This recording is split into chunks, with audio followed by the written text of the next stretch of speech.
शिवसेना आमदार संजय गायकवाड पुन्हा वादाच्या भोवऱ्यात। निकृष्ट जेवणाच्या मुद्द्यावरून मुंबईतल्या आमदार निवासातील कर्मचाऱ्याला बेदम मारहाण। सत्ताधाऱ्यांसह विरोधकांकडून कारवाईची मागणी।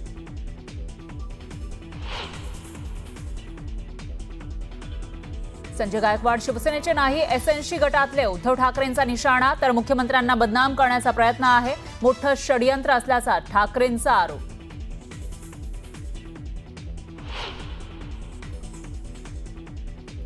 एफडीएकडून कॅन्टीनमधील पनीर, तेलासह इतर खाद्यपदार्थ सील। सर्व खाद्यपदार्थांचे नमुने तपासले जाणार, तर 14 दिवसांनी अहवाल आल्यानंतर पुढील कारवाई होणार।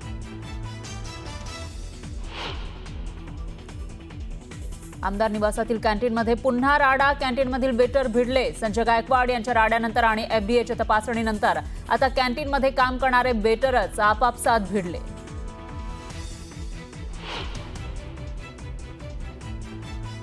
महसूल मंत्री चंद्रशेखर बावनकुळेंकडून विधानसभेत जनसुरक्षा विधेयक समितीचं प्रतिवृत्त सादर। राज्य सरकारच्या महत्त्वाकांक्षी विधेयकाचा मार्ग मोकळा। सरकार उद्या विधिमंडळात मांडणार जनसुरक्षा विधेयक।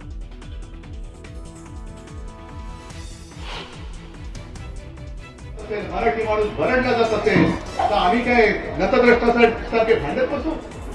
आम्ही मिटवून टाकली भांडणं।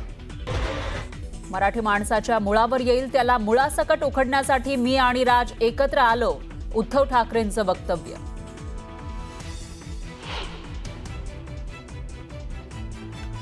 मीरा भाईंदरचे पोलीस आयुक्त मधुकर पांडेंची बदली। मनसेच्या मोर्चाला परवानगी न दिल्यानं बदली झाल्याची सूत्रांची माहिती, तर निकेत कौशिक मीरा भाईंदरचे नवे पोलीस आयुक्त।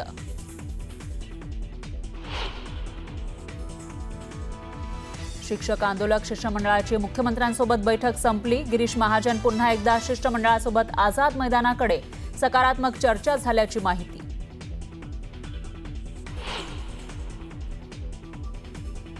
तुकडेबंदी कायदा शिथिल करण्याचा निर्णय। महसूल मंत्री बावनकुळेंची विधानसभेत घोषणा। नागरी गावठाण हद्दीतील लाखो नागरिकांना दिलासा।